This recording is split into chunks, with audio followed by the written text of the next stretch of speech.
asalaamaaleykum wa rahmatullah yéen ñi di topp seen YouTube bi tudd Dina 4 TV ñu ngi leen di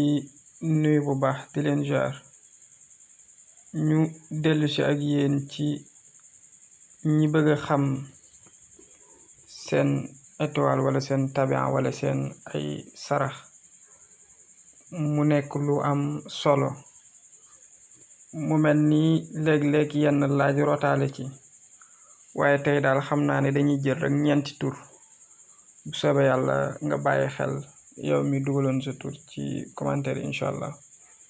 dinañu ci yegg si ñenn ñi léeg-léeg ñu laaj dañu koy def WhatsApp aussi mais règlement yi nekk foofu bokkut ak li nga xam ne moom moo nekk YouTube dëgg la am ñoo xam duñ bëgg a bind seeni tur joxe seen information ci YouTube waaye am na ci ñoo xam ne dañu koy def waaye ala kulli haal moom dinañu jël rek tey ñeenti tur waaye laata loolu am na ku waxoon ne moom daal bëgg naa xam lan mooy njariñul xëy na étoile yi ñuy xam ne taxaw na wala taxawut loolu pour ñu joxe ci réponse dañuy def li ñuy tuddee xëy na istiaara wala dañuy abbu bopp jëli benn ay alquranul karim xool yaakaar naa boo demee ci surat An'am ca 97e aaya ba yaa nga fay fekk lu mel ni nu mu ko ci waxee sax yàlla di wax ne wa huwa alladi jaala lakum nujuma li tahtadu biha moom yàlla day moom mi suñu borom moo def ay étoiles yoo xam ne ñeel nañu waaye ngir ñu mën cee gindikoo waaye nag ci lañ ciy gindikoo fi zulumatil barri wal bahr ci lëndëm yi am ci géej gi ak ci jéeri ji waaye nag importance loolu yëpp su ko defee ba pare xadd fasal nal ayat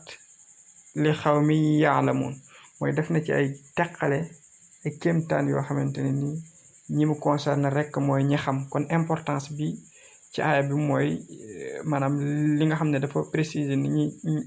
ñi mën a jëriñoo dëgg loolu xëy na mooy ñi nga xamante ni dañu xam léegi nag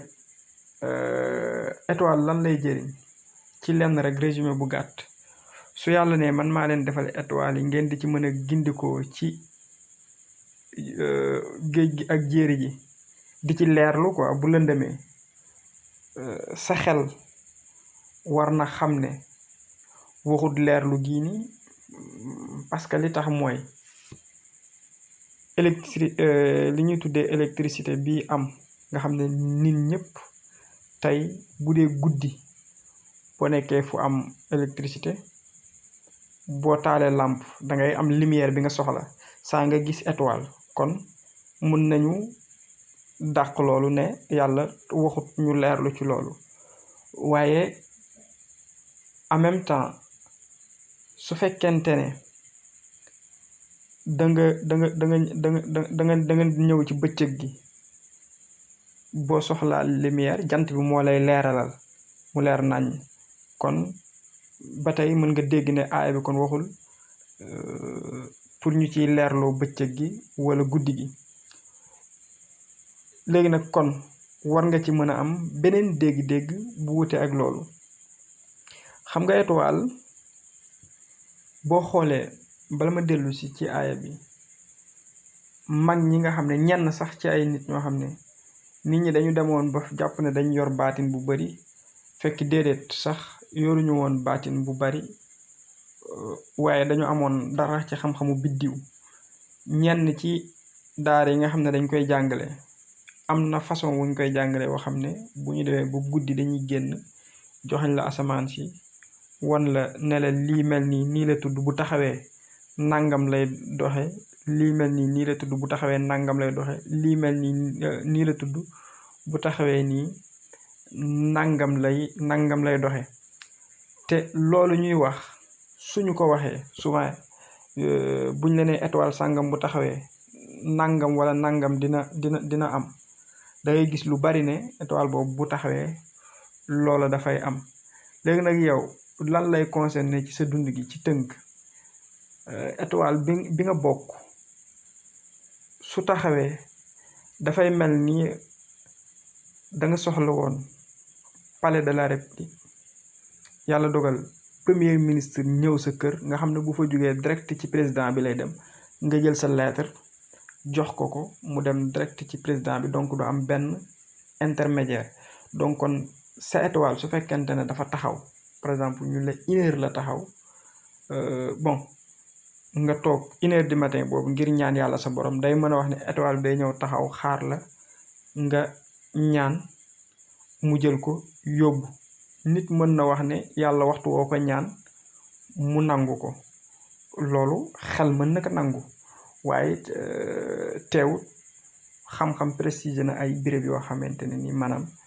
ay waxtu yoo xam ne ci la ñuy nangu ñaan. léegi nag yow étoile bi nga bokk su ñëwee taxaw lépp loo ci ñaan li ci ëpp yàlla mën na la ko nangul. lépp loo ci tàmbale moo xam place la booy ibbi moo xam oto booy jënd la moo xam c'est-à-dire lépp looy def ci sa dund gi bëgg mu nangu mu barkeel boo xamee heure bi sa étoile taxaw nga tàmbale ko loolu dafay am tawfeex juree. boo demee ci yenn réew yi ñooñu nga xam ne ñu ngi sonal jullit ñi yal na leen yàlla maanaam xettali jullit ñi nekk foofu. boo demee lu mel ni côté Israël ñiy gëstu ci anam googu gis nga ne ñoom ñu fonk wàllu googu lañ gu jëm ci wàllu étoile. léegi bu nekkee nit boo xam ne booy wax bu la gisoon dina la poser ay question mun na poser question ne waaw man de xamoon naa ne heure tel sama étoile day taxaw ñaan naa yàlla nanguwut wala man xamoon naa ne heure tel la sama étoile di taxaw ibbi naa ci place doxut. loolu forcément bu ànd ak dogal yàlla ñaan ngi dafay nangu mais dafa fekk ne nit bi bu ñaanee oto rek gisul oto bu mu jàpp ne ñaan nga nanguwut. mën na am ne yàlla suñu boroom moo xam ne oto bii mu koy ñaan ci heure bi étoile am taxaw su ko mayee suba bu ci waree mën na accidenté mu rafaatale ko leneen lu wuteeg oto boobu. mën na samp place ñaan mu dox ci heure bi étoile am taxaw yàlla xam ne place bii mu koy ñaan mu dox fii arrangé wu ko parce que marché bi course ki mën na fi am marché bi lakk mu faatu. léegi nag bu yàlla dogalee ñaan nga nanguwut ba place bi doxut mu jug dem feneen mbir mi doogay doxe foofu. donc kon lépp loo ñaan ci waxtu wi sa étoile di taxaw mën nga ci maanaam yàlla mën na la ci defal sutura mën na la ci defal jàmm mën na la ci defal teraanga. te ñi ngay gis ñu siiw ci asraar ñi ci ëpp ci réew mi li ñu rawante mooy ci wàllu étoile. te ki xam heure bi étoile am bi di taxaw ak ki ko xamut mën nga ko misaal ci benn misaal muy dafa mel ni yow mi nga xam ne da nga xëy war a dem Ndakaaru am nga sa xarit bu am oto mu ne la 10h30 dinaa ñëw sa kër jël si la pour mën la yóbbaale. am na koo xam ne moom ki xamul étoile am mooy moom amul oto amul xarit bu am oto dafay taxaw ci tali bi rek ngir xaar maanaam benn oto bu ko yóbbu. moom mi xamut étoile am nga xam ne yorut oto moom lañ koy misaale day mel ni dafay ñëw mën na ñëw taxaw ci tali bi ay 6h du matin mën na fa nekk ba 7h ba 10h mën na fa nekk ba 10h 11h te du am oto. loolu da nga koy gis. waaye ki nga xam ne nag moom dafa yor otoom wala dafa am ku ko war a yóbbu dafay nelaw ba yeewu sangu ndekki fekk nag julli woon na fajar dal di nag sol yéreem taxaw ci buntu këram yor saagam waa ji ñëw jël kook otoom ndànk ñu ànd dem. ki xam étoile am ak ki xamul étoile am heure bi muy taxaw daanaka mën nga ko misaale noonu maanaam ki xamul étoile am lépp lu muy def li ci ëpp tànd lay doon. ki ko xam nag li ëpp ci li muy dox leer lay doon boo xamante ni maanaam mën na ci jariñu bu jéggi dayo. kon daal xam gi moom moo gën ñàkk gi xam. te li ëpp ci nit ñi nga gis ne nag yor nañ nga jàpp ne loolu yitteelu leen kay dafa fekk ne am na ñoo xam ne seen dundin duñ ci dugal kenn ci seen biir mbirum baatin waaye boo jàppee ne ñoom dunduñ ci wàllu étoile kay ñoo ngi cee dund bu baax a baax. waaye daal boo xamee heure bi muy taxaw lépp loo ci def yàlla suñu borom mën na ko barkeel. xëy na aaya bi ma introduire woon te dellusiwuma ci mën naa ko bàyyi ba beneen yoon parce que lënkaloo na ak ay aaya yu baree bari ak yenn tafsirkat yi niñ ko gisee waaye rek pour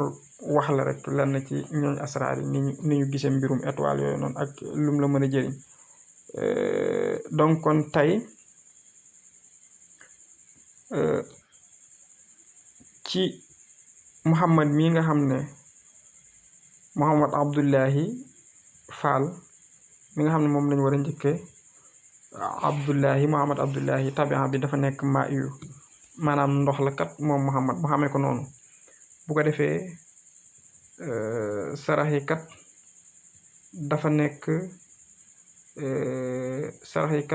dafa nekk lu mel ni pomme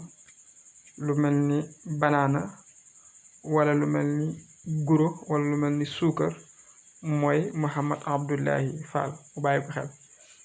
bu ko defee nag comme tabaxam bi ma yu la étoile bi di mariix heure bi muy taxaw dimanche 1h lay génn benn yoon boobu lay génn altine mu ngi génn 10h bu demee dafay dellu si 17h talaata dafay génn 7h bu demee dafay dellu si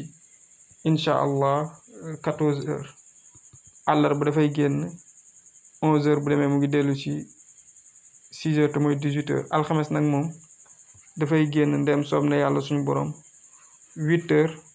bu demee dafay dellu si incha allahu taala ndem soob na yàlla 3h bu ko defee nag aljuma dafay génn midi benn yoon boobu lay génn samedi nag moom dafay génn incha allah 9h bu demee mu ngi dellu si 4h te mooy 16h kon moo xamee ko noonu mooy Abdullahi moom Muhammad Abdullahi Fall bu ko defee kon bu fekkee rek mën na ko te mu ànd ak dogal yàlla suñ borom mu daal di bind rek badiu samawaati wal ardi anna yakunu lahu waladun walam takun lahu saahibatun wa xalaqa kulli shay'in wa huwa bi kulli shay'in alim aaya boobu su ko mënee jëfandikoo mooy badiu samawaati wal ardi daal mu bind ko junni yoon baax na ci moom lool incha allah ndem soob na yàlla di ko jëfandikoo boo jógee ci moom nag da ngay daal di ñëw ci Njaga Faal Njaga moom hawa yu la tabian bi mu xamee ko noonu Njaga tabian bi hawa yu la étoile bi di otaaridu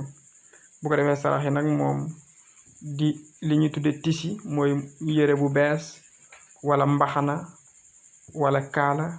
wala xaalis wala jënd ay picc bàyyi ko mu naaw wala tàndarma wala feuille blanche yooyu yëpp baax na ci moom Njaga fa tabarakallah dimanche étoile bi 9h lay génn bu demee dafay dellu si incha allahu 4h altine dafay génn 10h bu demee mu ngi dellu si 17h talaata dafay génn incha allahu taala ndem soob na yàlla borom bi subhanahu wa taala 10h bu demee dafay dellu si 17h talaata bi àllarba moom mu ngi génn 7h bu demee mu ngi dellu si 14h incha allah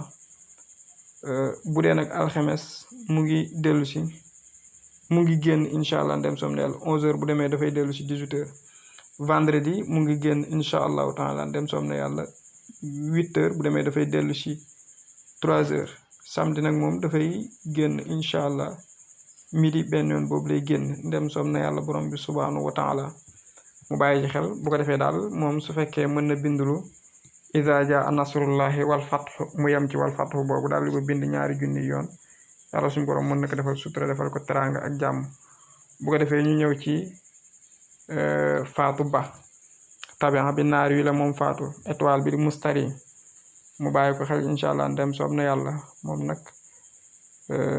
bu weesoo daal lu jëm ci cat ak làmmiñ su góorgóorlu dundi gi mën naa neex incha allah mu bàyyi ko xel bu ko defee sarax yi nag moom mburu la wala laax wala sondel loolu moom baax na ci ay saraxam incha allah ndem soob na yàlla mu daal di xam ne nag heure bi étoile am boobu di mustari di taxaw mooy midi dimanche midi lay génn benn yoon boobu altine nag mu ngi génn ndem soob na borom bi 9h bu demee day dellu si 4h. talaata mu ngi génn incha allah 1h benn yoon boobu lay génn. àllarba nag dafay génn 10h donc bu demee dafay dellu si 17h. alxames nag mu ngi génn incha allah ndem soob na yàlla 7h donc bu demee dafay dellu si incha allah 14h te mooy 2h. donc vendredi nag moom mu ngi génn incha allah ndem soob na yàlla 11h bu demee day dellu si 18h. samedi nag moom day génn 8h donc bu demee day dellu si 14h xaw ma astafurlah 15h mooy 3h mu bàyyi ko xel. bu ko defee daal moom faatu moom bu mënee rek góorgóorlu bu ko yàlla mënloo mooy suratul ixlaas qul huwa allahu ahad mu daal di koy bind 3 junni yoon. loolu daal baax na lool bu ko defee ci xéewal ak teraanga ak jàmm incha allah di ko jëfandikoo. mu mel nag kon Xaadim Jóob moo des. Xaadim moom kat maa yu la tabian bi waaye nag étoile bi xamar la. kon nga gis ne kooku lu mel li ma doon laaj démb nit ki mën ngeen bokk tabian te doo leen bokk étoile, mën ngeen bokk étoile te doo leen bokk tabian parce que étoile yi comme dañuy tourner waxtu nekk ak bi taxaw. kon Xaadim maa yu la waaye étoile bi nag xamar la. donc bu ko defee sarax yi suukar la soow ak diwlin gi jigéen ñi di togge mu bàyyi ko xel. bu ko defee dimanche étoile am mu ngi génn ndem soob na yàlla borom bi subhanahu wa taala 10h bu demee dafay dellu si 17h. altine mu ngi génn 7h donc bu demee dafay dellu si 14h. talaata nag moom mu ngi génn 11h bu demee day dellu si incha allah 18h. àllarba nag moom mu ngi génn incha allah ndem soob na yàlla 8h bu demee day dellu si 3h. alxames nag moom day génn incha allah ndem soob na yàlla suñu borom bi subhanahu wa taala alxames dafay génn midi benn yoon boobu lay génn mu xamee ko noonu. aljuma nag moom mu ngi génn 9h bu demee day dellu si incha allah 16h te mooy 4h. donc samedi moom day génn incha allah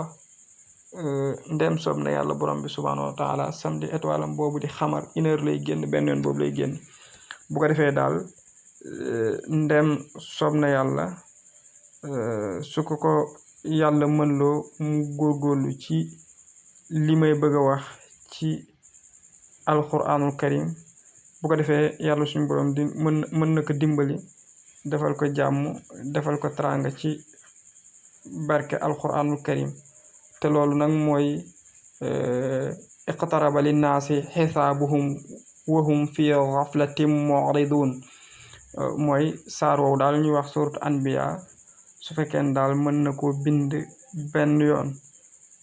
xëy nag mooy surat numéro 21 lay war a tollool. mën na koo saytu bu ko defee mu bind ko di ko jëfandikoo